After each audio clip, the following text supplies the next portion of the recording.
I'd like to introduce you to the house that John Cook built, the second oldest surviving house in Northeast and obviously haunted. It is on the verge of being surrendered to decay and development due to intentional neglect from an unscrupulous developer and a city unwilling to enforce its own historical designation to preserve a piece of Northeast history. Such is the opinion of the neighborhood. During his time on the city council, Kevin Reich worked with the neighborhood to designate the John Cook House as a city landmark, a very onerous process with an 88-page PDF that you should totally read for its exhaustive history on this old house, but it is also full of pretty dry stuff about elevations and partial shapes and whatnot.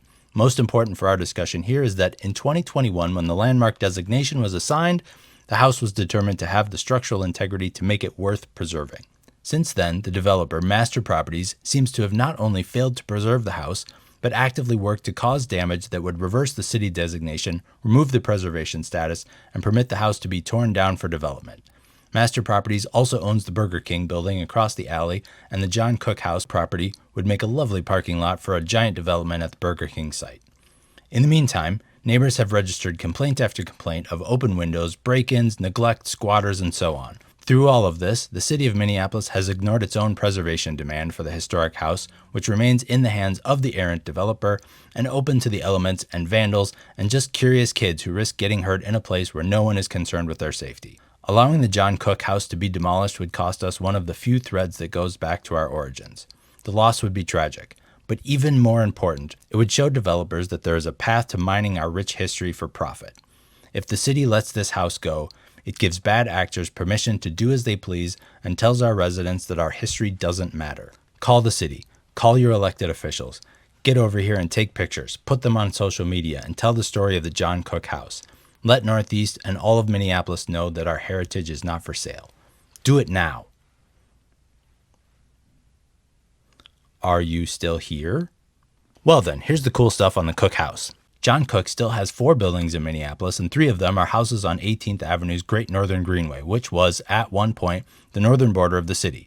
John Cook built his houses here as part of a new development meant to expand the borders of Minneapolis. Mr. Cook was a fan of Queen Anne, Victoria's even more eclectic progeny and a rarity in Minneapolis. Queen Anne architecture means ornate brickwork, turrets, gables, and spindled wraparound porches. It means decorative excess, at least as compared to Midwestern practical sensibilities. It means a playful clutter of ornamental elements, opportunities to show off craftsmanship. Master of the Queen Anne style also showed off that the young city of Minneapolis was moving beyond its industrial roots and was indeed a fashionable city with the skills and money to keep up with modern society. In the U.S. architectural scene, Queen Anne had a good 20-year run in the 1880s and 90s, quite impressive for a woman who had been dead for 150 years.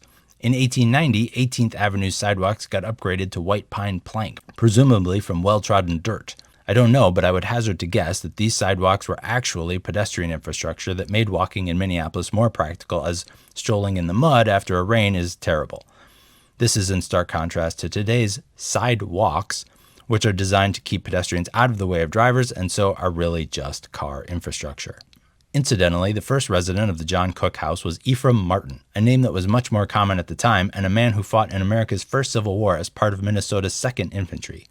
Ephraim sold the house in 1903 for $2,500 and listed city water as one of the home's amenities. No outhouse for Northeast's socialites. Actually, rental records show that the home housed a cross-section of blue-collar European immigrant workers, craftsmen, and tradespeople that were pretty reflective of Northeast Minneapolis populations over the years. Just a normal house in a normal neighborhood that we are losing to developers. While we certainly want Northeast to continue to develop, and we definitely want that Burger King to go away and finally become something cool, it would be nice to remember where we came from, how far we've come, and how far we haven't come. But most important, we want developers who respect our city, our neighborhoods, and us as neighbors. We want partners, not robber barons.